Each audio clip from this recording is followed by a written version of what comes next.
We got brought to America in slavery, okay? It says here, verse 7, and there was war in heaven. It kind of now it's jumping time frames. And there was war in heaven. Michael and his angels fought against the dragon, and the dragon fought against his angels. All right, this is not talking about there's gonna be like you're gonna have actual like what they put out in the movies or whatnot. You're gonna have Esau. All right, it's not gonna be some demons coming out of the pit of hell. All right, flying and fighting against Michael and his angels. It's gonna be Esau, the so-called white man, fighting against the Most High, Yahweh Shai, Michael and his angels when they come back. All right, like it says in 2nd Ezra, the 13th chapter. All right, verse 8. And prevailed not, neither was their place found any more in heaven. And let me scroll down. Now I mentioned this earlier. It says, and the great dragon was cast out, that old serpent called the devil. All right, what's it talking about? That old serpent. Well, one second. Let me open this the other tab up real quick. Genesis 3 and 16. Okay, it said that old serpent, the devil. What old serpent is it talking about? Okay. Actually, let me see. Yeah, I started at 15.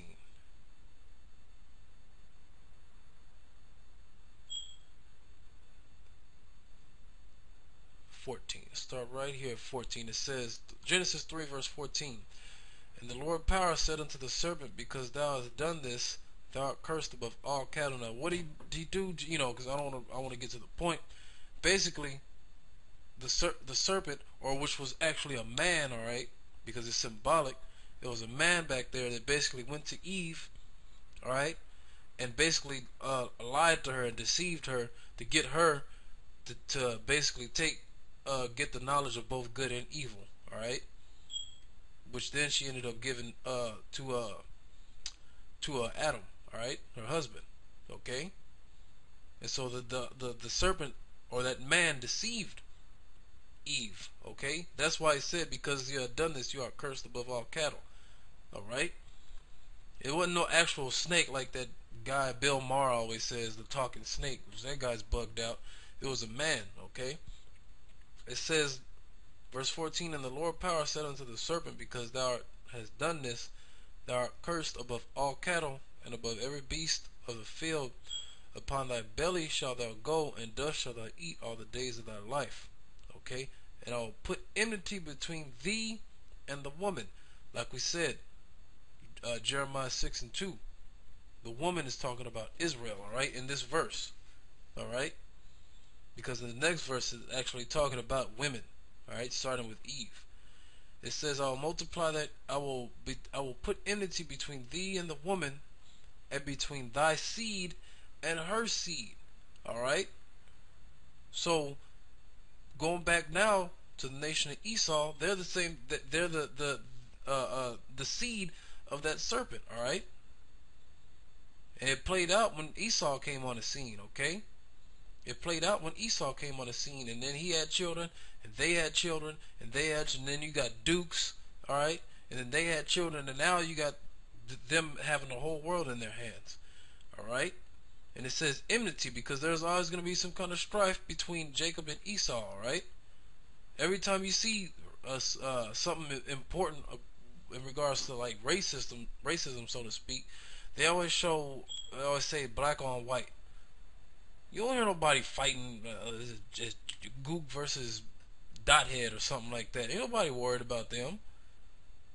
Jacob and Esau are the main two players, okay? And it says here, it shall bruise thy head, but thou shalt bruise his heel, alright? Because us, alright, well, let me read it backwards rather. It says, talking to the snake, it says, thou shalt bruise his heel, alright? Meaning he was going the Edomites was going to take us down for a while, alright? You get an Achilles injury or a bad ankle injury, you'll be down and out for a while, but you can eventually get back up, alright?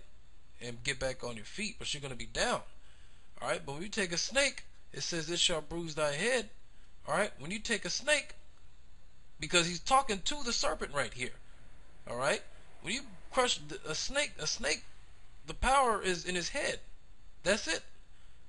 The rest of his body is, just muscles and whatnot. But where they have their powers in their head with them fangs. If you got a venomous snake, you crush his head, that's it. They're done. Alright? So that old serpent, the devil's talking about the so-called white man. Alright? You just look at reality. Okay? Who's enmity? Who's the main enmity and strife between?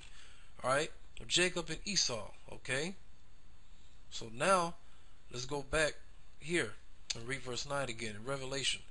It says, and the dragon was cast out, that old serpent, the devil, and Satan, alright, which devil means adversary, alright, and we're actually going to get the definition of that in a bit later, which deceiveth the whole world, and was cast out into the earth, and his angels were cast out with him, okay, because Esau is going to be totally taken down.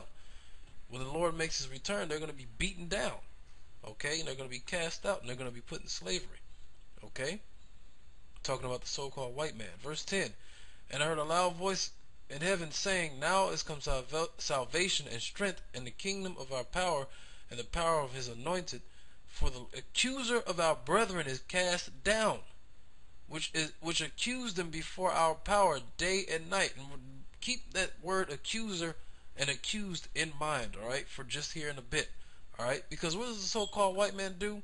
He goes and he goes to his secret places and his groves and all that, and he prays to the Most High. He prays to the Most High for us to be kept down as a people for sinning, which in the very same that very same man is the man who sets up this world for us to go off. He puts pork in all the foods, and a lot of our people eat foods that aren't necessarily pork, but they have pork in them. All right. He sets up shows on television that are geared towards homosexuality, adultery, and like music videos and whatnot. And our people sit up and watch that, and that goes into their subconscious. And guess what? Now amongst the nation of Israel, you got homosexuals.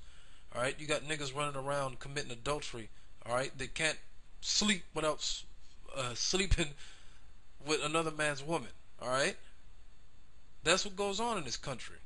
All right, it says verse 11. Now remember, keep this word accuse and accuser in mind. All right, verse 11. And they overcame him by the blood of the Lamb and by the word of their testimony, and they loved not their lives unto the death. Alright? Talking about the elect. Okay? It says, therefore rejoice, O ye heavens, and ye that dwell in them. Woe unto the inhabitants of the earth and of the sea. For the devil is come down unto you, having great wrath, because he knoweth that he hath but a short time. And when you go to Revelation, the 2nd chapter, it says that same devil is going to cast you into prison. Alright? It's not talking about some big red dude who's yoked up coming from earth, or the inner earth. Alright? He's going to jab you in the back with a pitchfork to a cell in the bottom of the earth. No, it's talking about the so-called white man in his prison camps. Alright? Like the elders have been, the elder Gabar and the Rhyme Lab have been doing on GMS Info Doc. Alright, showing you how the so-called white man has these prison camps out there set up, and legislation set up to where when this whole thing jumps off, they're just going to throw you in them camps. Alright? They're just going to throw you in them camps and kill you or torture you. Okay?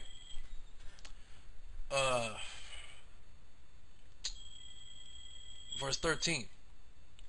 And when the dragon saw that he was cast unto the earth, he persecuted the woman which brought forth the man-child.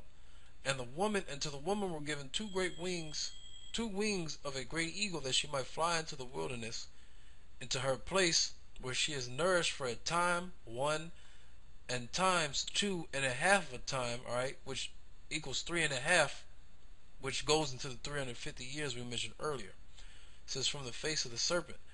And the serpent cast out of his mouth water as a flood after the woman, that he might cause her to be carried away of the flood. What are those waters as a flood? It's talking about all the lies that he puts out there, whether it be religions, alright, or philosophies, or ways of living. He puts that out there, and it's everywhere, okay? It's everywhere, alright, especially here in Babylon, alright? Verse 16, and the earth helped the woman, and the earth opened her mouth and swallowed up the flood which the dragon had cast out of his mouth, And the dragon was wroth with the woman and went to make war with